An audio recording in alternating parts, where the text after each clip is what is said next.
Greetings and welcome to Transit Ministries, and specifically to the series, The Bible in the Bedroom for Marital Success. Here is our second part, our second installment of this series. We talked in the first series about the fact that it is good for a man not to touch a woman. Paul starts the second verse by saying, nevertheless. He connects it. He says, but. He's connecting with the idea of not touching a woman. He says, nevertheless, to avoid fornication.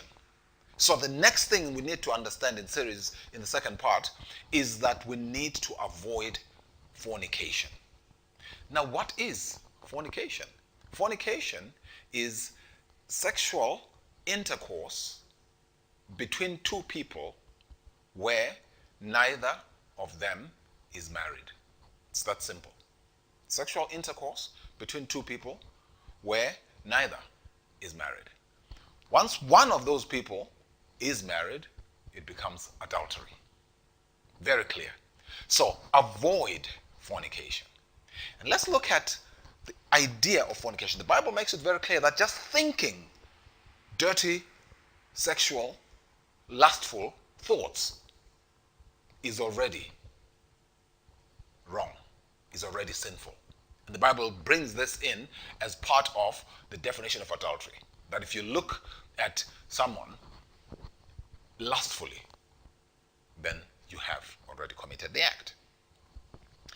So I want us to look at fornication from a much wider perspective. The physical, which could involve a physical sexual intercourse. The emotional, the mental, and the spiritual. So, at all costs, avoid fornication. If I'm saying fornication is sexual relations between people when neither of them is married, then why am I talking about fornication when we're talking about marital success?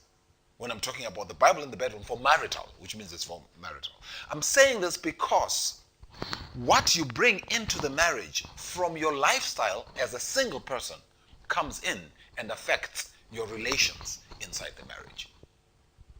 So the fornication that you do before you are married will actually affect your relation with your spouse inside the marriage once you are married. That's why fornication is being talked about within this series that talks about marital success. So we are going to see more and more of how these are interlinked as we go into the rest of the series. Remember, this is a 10-part series. So stay tuned for part 3, which we're going into tomorrow. But so far, I hope you've learned something on the importance of avoiding fornication at the spiritual, mental, emotional, and physical level as a way of safeguarding yourself when you enter into the marital relationship. God bless you. Stay tuned.